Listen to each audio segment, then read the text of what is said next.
இப்போ வண்டி ஸ்டார்ட் ஆகல, ஜம்ப் ஸ்டார்டர் எடுத்து ஸ்டார்ட் பண்ண போகிறேன். எடுத்துகிட்டு ஸ்டார்ட்டை இப்போ கரெக்டாக ப்ளஸ் மைனஸ் கரெக்டாக கொடுக்கணும். அதை கொடுத்துட்டு வண்டி ஸ்டார்ட் பண்ணால் வண்டி ஸ்டார்ட் ஆகிடும். ஆனால் ஒன்றும் இதில் ஒரு மைனஸ் கரெக்டாக பார்க்கணும், ப்ளஸ்ஸு மைனஸு கரெக்டாக பார்க்கணும். பார்க்கலன்னா நம்ம ஜம்ப் ஸ்டார்ட்டு முடிஞ்சு, அவ்வளோதான். என்ன கரெக்டாக மைனஸுங்க ப்ளஸ்ஸுங்க கொடுத்துட்டுன்னு வச்சுங்க, அப்படியே ஒரு செல்ஃபை தட்டினா முடிஞ்சு வச்சு செல்ஃப் ஆகிடும். போய் செல்ஃபை போட போகிறப்பல செல்ஃபை போட்டால் உடனே செட் ஆகிடும். அப்புறங்க உடனே ஸ்டார்ட் ஆகிடும்.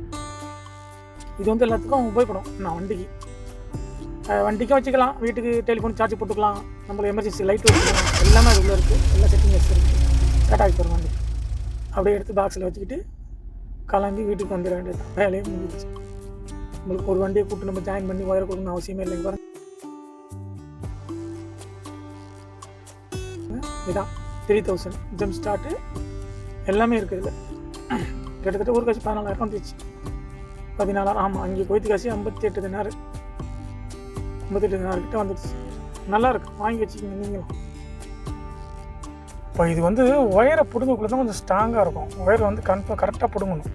ஏன்னா ஒன்றும் பிளாக்கும் ரெண்டும் டச் ஆகிடக்கூடாது. டச் ஆனால் முடிஞ்சு வச்சு.